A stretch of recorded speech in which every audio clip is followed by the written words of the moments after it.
As with her appearance the previous day before a congressional committee, Secretary Clinton Thursday faced questions about President Obama's strategy to strengthen Afghanistan against a resurgent Taliban and bolster Pakistan against extremist advances.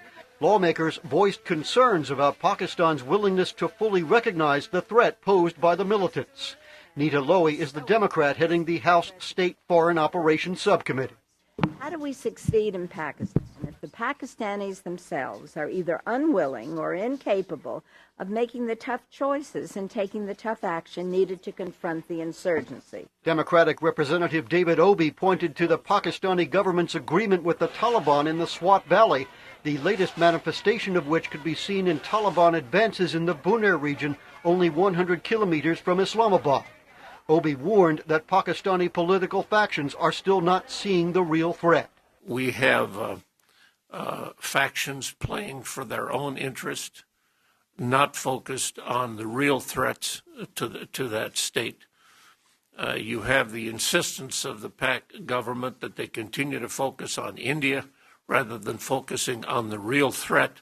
Congressman Obi added that without a functioning Pakistani government focused on the right issues, the United States will not be able to achieve its goals in the region. Secretary Clinton said changing paradigms and mindsets in Pakistan is not easy, but said she believes Pakistani factions are coming around to focus on the main threat. I was heartened to hear that leaders of opposing political parties, even Islamic-based political parties, have begun to express their concerns about the deal in Swat. Parliamentarians are beginning to speak out. Yesterday, I called for the Pakistani diaspora to also speak out.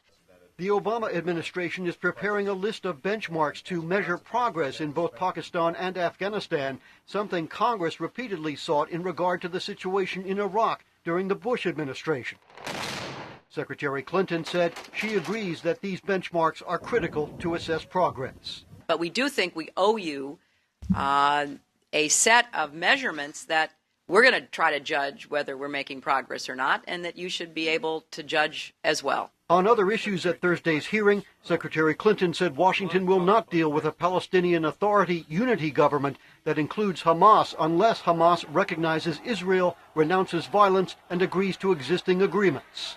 On Iran's nuclear ambitions, Clinton said every government with which she has personally met since becoming Secretary of State wants to support the strongest posture toward Iran. Clinton also spoke about the situation in Somalia. She said the Obama administration is looking not only at the piracy issue, but how to support the new federal transitional government in Mogadishu in dealing with challenges. Dan Robinson, VOA News, the Capitol.